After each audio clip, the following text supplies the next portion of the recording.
Polri sebut tak ada Aremania yang ditangkap di kasus tragedi kerusuhan Stadion Kanjuruhan. Polri menegaskan pihaknya tidak melakukan penangkapan terhadap pendukung Arema FC atau Aremania dalam tragedi kerusuhan di Stadion Kanjuruhan, Malang, Jawa Timur.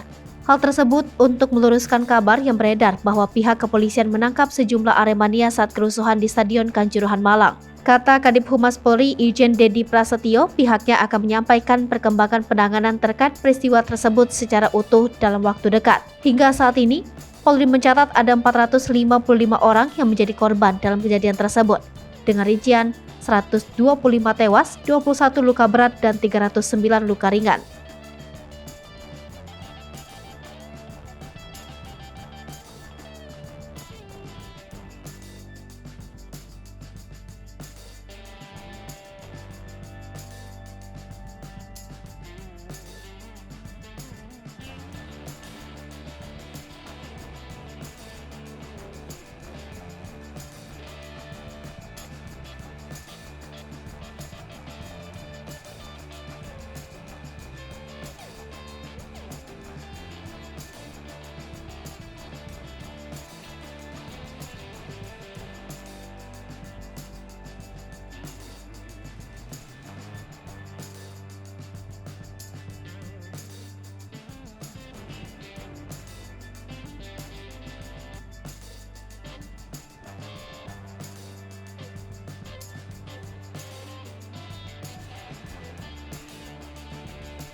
Hai pemirsa Sri Popo TV, jangan lupa komen, like, dan subscribe, serta tonton terus berita-berita terupdate lainnya ya.